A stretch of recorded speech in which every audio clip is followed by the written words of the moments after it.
Hello guys, mapagpalang araw sa atin lahat. Ang ginagawa ko ngayon sa sasakyan ay Suzuki Swift. Ayan, maporma po ang sasakyan na to kaya natuwa akong vlog.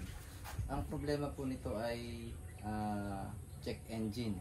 So nakailaw yung malfunction indicator light ng check engine.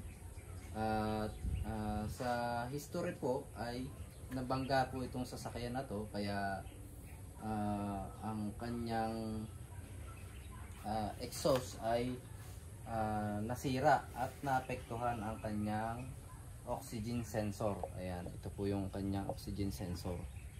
Okay, na nire-repair ko. Mahal po kasi ito kaya itatry kong ma-repair. So first, nalaman ko yung history, and then secondly, binerify natin ang concern ng customer. At totoo nga na kapag naka-start ang engine at dinadrive ay laging nakailaw po itong hugis takorin at hindi po takore, ay yung parang gripo ba. Ito yung kulay dilaw, yan po yung malfunction indicator light ng makina. Okay, so stay on po siya habang dinadrive at umaandar ang makina. And then ang sunod ko pong ginawa ay in-scan ko at ito nga, lumabas na yung DTC P0134. Ang description ng DTC ay oxygen sensor circuit, no activity detected, bank 1 sensor 1. So ang bank 1 sensor 1 po ay siya yung oxygen sensor na pinakamalapit sa makina. Doon sa tambutso, sa inyong exhaust system, siya po yung pinakamalapit na sensor sa makina. Ituturo ko po sa inyo.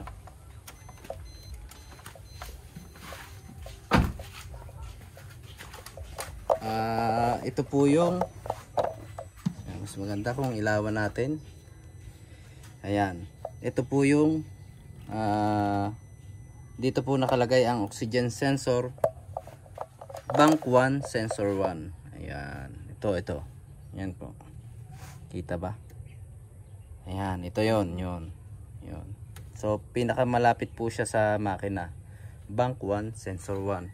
Kung tawagin ng iba ito ay air fuel ratio sensor. Okay, so siyempre, this is just for the purpose of demonstration. Kaya inilagay ko po yung, kinabit ko yung negative terminal ulit ng battery. But kailangan po maingat tayo. Tulad kanina, iningatan, I'll make sure na hindi magdidikit itong mga tinalupang kong wire.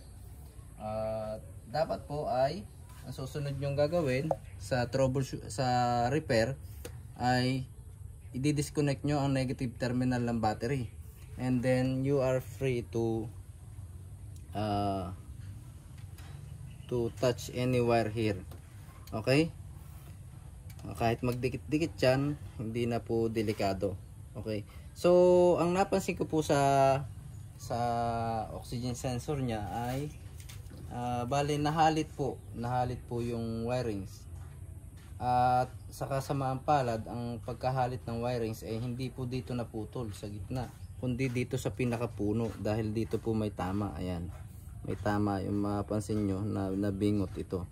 So tinamaan yung wire, naputol, kaya no activity po ang lumalabas sa scanner. So that's open circuit. So ito po ang ginagawa ko ngayon.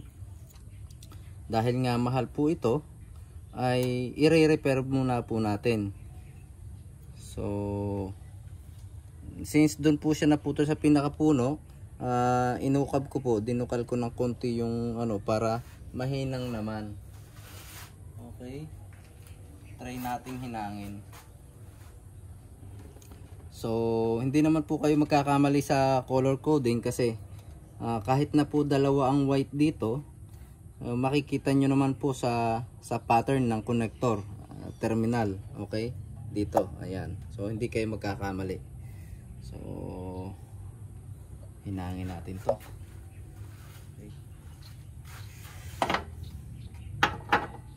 Okay. Para mas madali. Ayan. Ang naputol nga pala po ay ang kulay kulay gray. Ayan.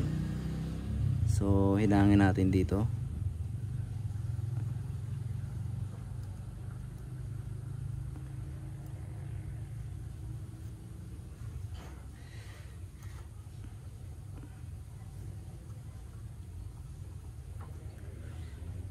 Medyo mahirap pero kailangan natin gawin dahil mahal po ang oxygen sensor.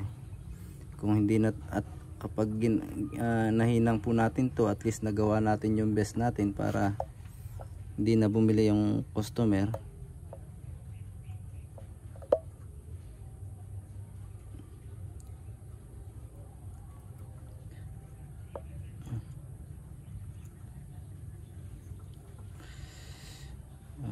Medyo mahirap kasi sagad na siya eh.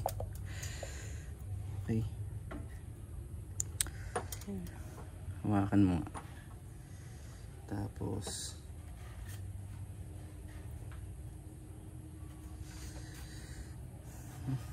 punduhan natin.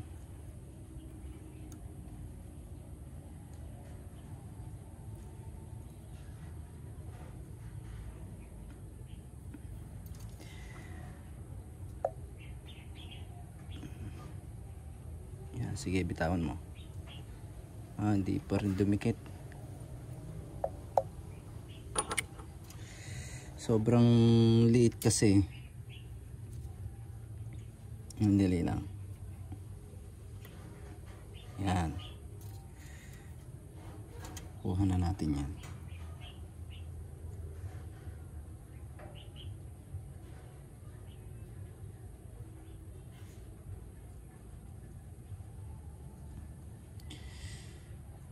Okay.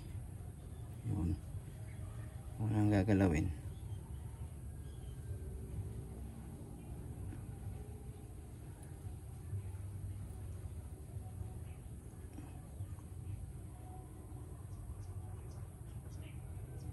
Yan.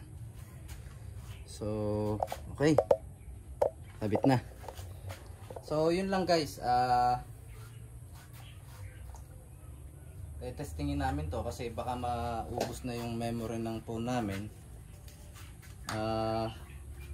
Tapos ikakabit namin tong iba. Syempre, oh my goodness, naputol ulit. So, lagyan ulit natin. Hindi ko kasi napunduhan sa kabila. Yung kabila hindi ko napunduhan.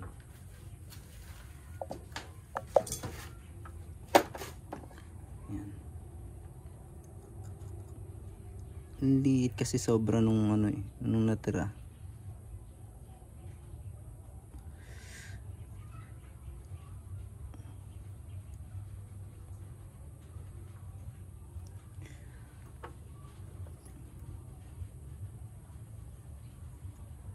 Yan.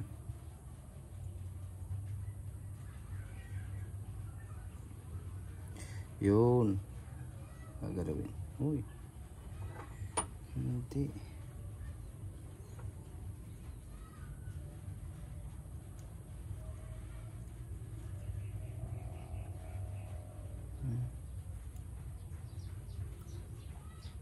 Yan. Okay. Tabi ko na po.